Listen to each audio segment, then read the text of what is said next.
¿Alguien recuerda Yokai Watch? ¿No? ¿No te acuerdas muy bien? Déjame refrescarte la memoria. Yokai Watch fue un anime allá por el 2013 que sí, no vamos a mentir, a primera vista parecía un anime genérico más del montón, con criaturas raras que tenían que ser capturadas para después ponerlas a pelear y que eran guardados en lugares ultra mega random, la fórmula básica de cualquier anime de la época. Pero la realidad es que Yokai Watch podrá ser de todo menos genérico. Era un anime que no se caracterizaba por sus grandes peleas o transformaciones épicas. Todo el peso de la trama estaba en el carisma y el humor de los personajes, y eso era lo que le hacía tan diferente al resto. ¡Mírenme! Bruce Willis, per. ¡Bruce Willis, per! ¡Yeah! Soy Will Smith, per. Atrápame si puedes. Así es. Mi nombre es Leonardo DiCaprio. Te amo, Giovannian. Por ello, en este video quiero repasar cómo llegó, sus videojuegos, su lore y, como no, un episodio icónico. Así que vayamos a verlo. Aunque pueda parecer que Yokai Watch nació de un trance de algún chino japonés, pues no fue así. Todo nació de la visión del CEO del Level 5, Akihiro Ino, y es que él quería crear una franquicia que fuese, según sus palabras, universal y duradera, y además que ofreciera algo nuevo y algo con lo que los niños se pudieran sentir identificados. Así, Hiro fue buscando inspiración, hasta que finalmente se topó con los yokai. Y sí, los yokai sí existen. Bueno, existen dentro de la cultura japonesa, y es que los yokai en esa cultura son criaturas sobrenaturales que pueden ser prácticamente cualquier cosa, desde espíritus a dioses, a monstruos, demonios y hasta fantasmas. Lo curioso es que no son malos. Bueno, no todos. Algunos son traviesos, otros protectores y otros sí, peligrosos. En Japón, los yokai sirven para explicar lo inexplicable, esas cosas que la lógica no alcanza a explicar. Y justo ahí, Ino se dio cuenta de algo, que nadie estaba usando esas criaturas en videojuegos, a pesar de que el mercado estaba lleno de los típicos monstruos coleccionables como Pokémon. Por ello se puso manos a la obra, hasta que por fin pudo hacer su primer boceto del primer yokai, quien fue nada más ni nada menos que Giovannian, un gatito que se ha convertido en un yokai tras haber muerto siendo atropellado por un camión. Una historia que lamentablemente fue influenciada por una experiencia real de Ino, ya que una vez de niño, al intentar rescatar un gatito abandonado, este fue arrollado por un camión. Con este tono agridulce, Ino buscó que la historia de su universo yokai fuese lo más cercano a las vivencias que cualquier niño japonés pudiese tener. Por lo mismo, llegó hasta hacer encuestas entre niños para asegurarse de que la trama se ubicara en el mundo real. Con esa visión tan clara de que la historia debía sentirse como algo que le pudiera pasar a cualquier niño japonés, Ino ya tenía la base del proyecto. Pero ahora venía la parte más complicada: convertir esa idea en una franquicia real. Y aquí entra Level 5, una empresa fundada por el propio Ino, que ya tenía experiencia armando franquicias infantiles que funcionaban no solo como juegos, sino como ecosistemas completos. Un ejemplo de ello era Inazuma Eleven, un RPG de fútbol, anime, manga, marca de juguetes y en general un fenómeno entre los niños. Esas sagas le enseñaron a Level 5 a coordinarse con televisoras, editoriales y jugueteras desde la fase de concepto, para que cada pieza impulsara el crecimiento del resto. Básicamente, aprendieron a fabricar franquicias desde cero a lo desgraciado. Y así, mis amigos, llegó Yokai Watch.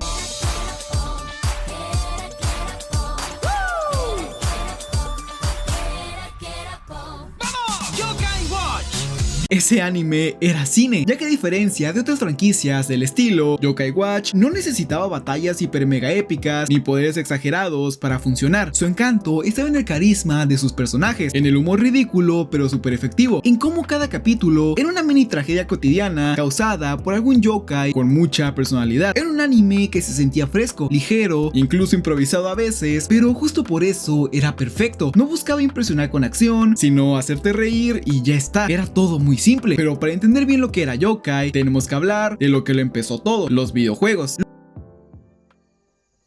Lo primero que se vio de Yokai Watch fue un videojuego para la Nintendo 3DS, y siendo sinceros, el juego no empezó siendo el gran lanzamiento que todos imaginaban, y en su primera semana vendió unas 50,000 copias, que suena decente, pero para los estándares de Japón era casi lo mínimo para no ser considerado como un fracaso. El juego tenía el mismo lore que después veríamos en la serie animada, y en cuestión de jugabilidad era parecido a los Pokémon de toda la vida. Coleccionas criaturas, formas un equipo para pelear, hay yokai con versiones evolucionadas, espadas y pues lo típico. Pero aquí es donde viene lo interesante. La mecánica no era por turnos como Pokémon. Los yokai peleaban solos, en automático, y tú estabas ahí como un coach, rotando la ruleta, activando ataques especiales con minijuegos táctiles y haciendo de todo menos pelear. Era una mezcla rara, pero curiosamente adictiva. Además, la historia era muchísimo más cotidiana. Mientras Pokémon te mandaba a recorrer medio continente, aquí básicamente vivías en una ciudad normalita donde los yokai causaban dramas cotidianos, que si alguien se enojaba de la nada, que si alguien no dejaba hacer la tarea, que si alguien gritaba mucho, todo eso puede ser culpa de un yokai que estaba escondido por ahí. Si bien el juego no fue un fenómeno, Level 5 tenía una carta bajo la manga. En enero de 2014 arrancó a emitirse el anime de Yokai Watch, todo esto por TV Tokyo, y poco a poco los niños empezaron a engancharse. No fue un boom instantáneo, pero sí fue un empuje constante, y para cuando salió Yokai Watch 2 en julio de 2014, ahí sí explotó todo. Consiguieron vender 1.3 millones de copias en su primera semana. Las medallas de juguete estaban totalmente agotadas, los cines estaban llenos por las películas, había juguetes por todos lados. Japón estaba viviendo la fiebre de los yokai, y claro, con este nivel de éxito, Level 5 pensó, esto hay que sacarlo en todo el mundo. Así que después de llegar primero a Estados Unidos, la serie llegó a Latinoamérica en 2016 de la mano de Disney XD, y desde el primer momento se notó que Disney le tenía fe. La pusieron en horario estelar, maratones los fines de semana, promos por todos lados, todo el paquete completo. ¿Quién no se acuerda de ese comercial de los muñecos bailando todo el día?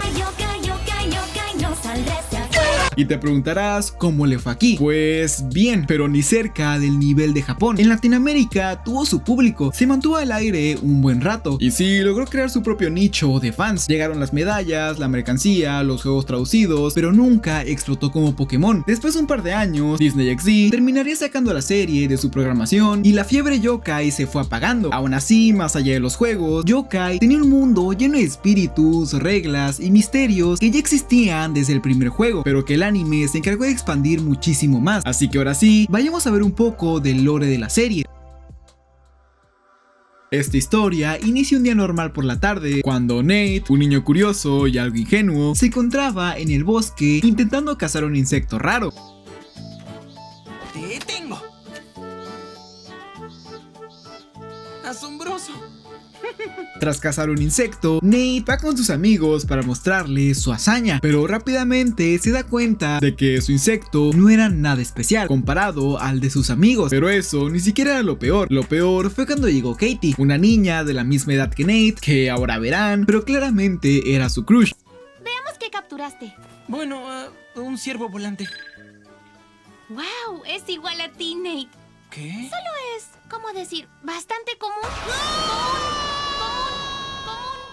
Nate, al escuchar que Katie le haya dicho que era alguien normal, se enoja y decide adentrarse más en el bosque para encontrar un bicho que no fuera nada común. En el proceso, se encuentra con un extraño bicho que brillaba, así que, como no, Nate se pone a seguirlo, hasta que llega a una máquina extraña que parecía hablarle. Ahí es cuando Nate conoce por primera vez a Whisper, un yokai. En ese mundo, al igual que en la cultura japonesa, los yokais eran criaturas que eran responsables de los problemas de la vida cotidiana, que no podían ser vistos por los humanos. Y si se lo preguntan, aquí también había algunos buenos, otros malos, y otros simplemente eran trolls como Whisper. Whisper se presenta con Nate y ahí mismo le explica que él era un yokai. Los yokai somos seres misteriosos que causan extraños fenómenos. Fue hace 190 años. Unos monjes me declararon una amenaza para la sociedad y me encerraron en la máquina. Lo que importa aquí es que has logrado liberarme. Y ahora tú y yo tenemos un vínculo sagrado. Whisper se pone a explicar el cómo fue encerrado en una bola mágica y cómo Nate, al haberlo liberado, automáticamente quedaba ligado a él para siempre. Nate, al escuchar esto, no le toma importancia, no le cree y decide irse. Whisper no se rinde y tras un largo convencimiento logra hacer que Nate entendiera un poco de qué iba eso. No me interesa. Verás, vengo de una tribu de yokai que sabe cómo recompensar a su liberador apropiadamente y tengo un presente para ti. Un mayordomo barra enlace, pero lo importante es que resolveré cualquier problema que tengas, yokai u otros, antes de que lo sepas. Nate y Whisper caminan juntos hacia casa y al llegar se topan con una escena bastante extraña. Los padres de Nate peleando por un yogur, algo que no solían hacer muy a menudo. ¡Era mi último yogur orgánico! Siempre dices que debo comer más saludable. ¿Están peleando? ¿En serio? ¿Pelean por un yogurt? No puedo creer que estén peleando por una cosa así. Whisper le dice a Nate que muy probablemente esa pelea y el hecho de que sus padres estuvieran tan irritados era causa de un yokai, algo que Nate no logra comprender porque no puede haber nada. ¿Hay alguien más ahí? Claro que sí, pero no puedes verla. preocupo por ti. No sin esto. ¿Y eso qué es? Es un reloj yokai. Te permite ver a los yokai. Puedes detener esta pelea si tú te lo colocas. Whisper le da el reloj yokai, un artefacto el cual funcionaba para ver y comunicarse con los yokai, además de un par de funciones más que les explicaré más adelante. Sin uno de esos, nadie podía ver ni interactuar con un yokai, a excepción de algunos, claro. Tras ponerse el reloj, Nate logra ver a Negatalia, una yokai que generaba tensión a donde sea que fuera. Los yokai están en todas partes, solo que no los ves. Influyen en los humanos de muchos modos misteriosos. Un modo de detener a un yokai es con negociación o confrontación. Whisper le dice a Nate que la única forma de lidiar con los problemas que trae un yokai era a través o de una confrontación o de la mediación, aunque generalmente Nate siempre usaba la mediación. Afortunadamente para él logra resolver la situación, pero sabe que a partir de ese día su vida jamás sería la misma. Los yokai viven en una dimensión paralela al mundo humano, pero suelen venir aquí para causar problemas como sucedió hoy. Nadie puede verlos excepto tú. No te preocupes, Nate. Conmigo aquí puedes descansar tranquilo. Voy a protegerte de los problemas y hasta quizás mejore todo para ti. Sin importar lo que suceda a partir de ahora, puedo prometerte una cosa. Tu vida nunca será la misma. Y en efecto, la vida de Nate jamás volvería a ser igual, ya no solo por Whisper, sino también por todo lo que conllevaría. Unos días después de su encuentro con Whisper, Nate lo lleva a una calle en la que, según él, los carros y la gente siempre estaban a punto de accidentarse, algo a lo que Whisper responde diciéndole que probablemente eso era culpa de algún yokai. Este debe ser el trabajo de un yokai. Uno realmente perverso debe estar animando esta intersección. Las animaciones suceden cuando un yokai se rehúsa a irse de su lugar de muerte porque no puede aceptar el hecho de que ya no esté vivo. Nate usa su reloj para buscar el yokai, y ahí mismo es cuando se encuentran con el mejor personaje de toda la serie, Givanian. ¡Miau! ¡Givanian! ¡Givanian! Givanian era un yokai que alguna vez fue solo un gatito. Él vivía con su dueña que se llamaba Alba. Ellos dos eran muy unidos, yendo a casi todas partes juntos y durmiendo casi todo el día, hasta que lamentablemente Givanian por accidente cruzó la calle en rojo y un camión la arrolló. No hubo dolor. De pronto era un yokai. Y así es como oía a Alba decir: No puedo creer que permitieses que te arrollase un camión. Tranquilos, tranquilos, yo sé que ahora mismo odian a Alba, pero eso no fue lo que pasó en realidad. Estoy tan triste. ¿Eh? Ya no sé. Ahora recuerdo todo. Alba nunca fue mala conmigo. Alba siempre me quiso. ¿Cómo pude olvidar eso? Te extrañaré. Te extrañaré mucho. Nunca volveré a olvidar. ¡Alba! ¡Adiós, Alba!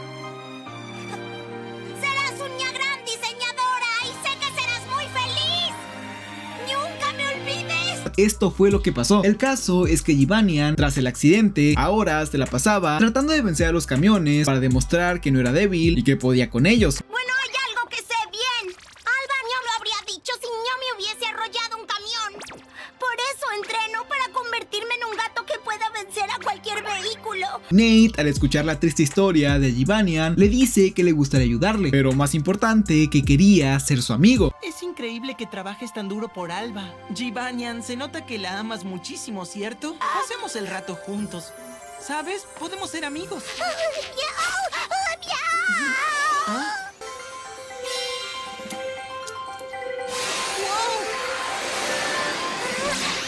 Ahora somos amigos, amigos por siempre. ¡Asombroso! ¡Givanian!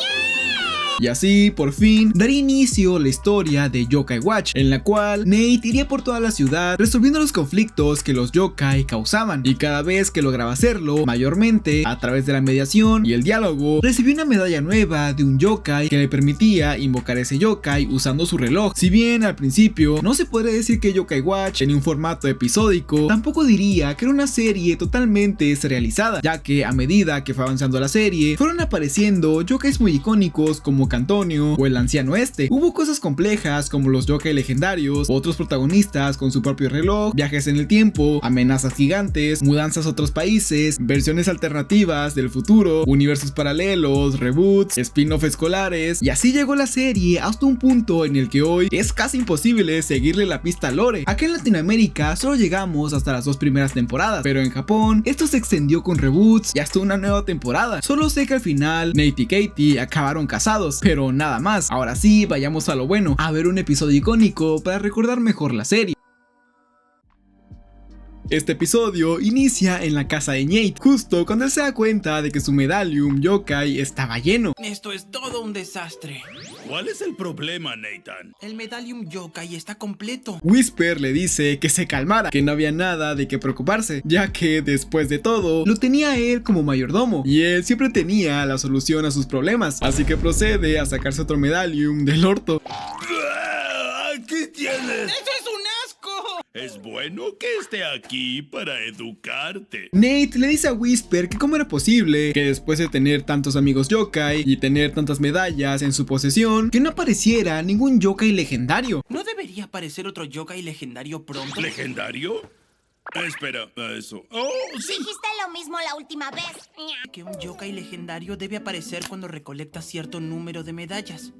¿Por qué no apareció aún? Whisper se inventa que no, que ningún yokai legendario aparecería en el futuro próximo, cuando de repente y convenientemente empieza a salir un yokai legendario. Un yokai legendario definitivamente se está aproximando. ¡Mega legendario!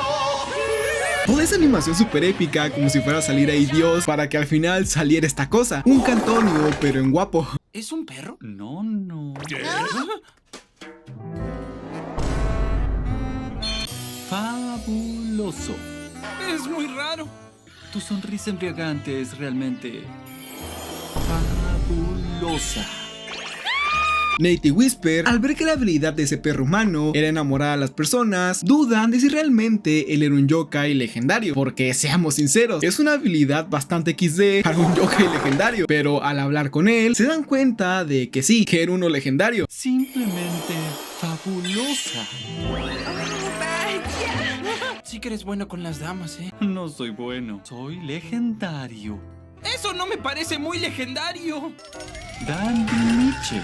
Dandy Nietzsche. El poder de Dandy Nietzsche era en efecto enamorar a cualquier mujer que pasara y le viera ese bello rostro, y por lo mismo es arrestado por alterar la paz, o eso supongo, porque la policía nomás llegó y se lo llevó así nomás, algo que tampoco importa porque Dandy Nietzsche se ligó a la policía y ella lo dejó escapar. Si abres la puerta de la celda, eso sería fabuloso. Gracias por los recuerdos. Llámame. Tras todos estos eventos super random, Dandy Nietzsche le dice a Nate que quizá él no lo sabía, pero que él tenía una habilidad legendaria, y es que cualquier hombre o criatura que cayera bajo la mística de su apariencia se volvería automáticamente ultra mega guapo, y ahí es donde pasa todo esto. ¡Mírenme! Bruce Willis, Per. ¡Bruce Willis, Per! Soy Will Smith, Per. Atrápame si puedes. Así es. Mi nombre es Leonardo DiCaprio. No recordaba esta serie tan random. ¿Qué es esto, por favor? Giovanni y Whisper no fueron los únicos afectados, porque es que hasta nuestro querido Nate se volvió guapo y misterioso. Hoy hay chile con carne.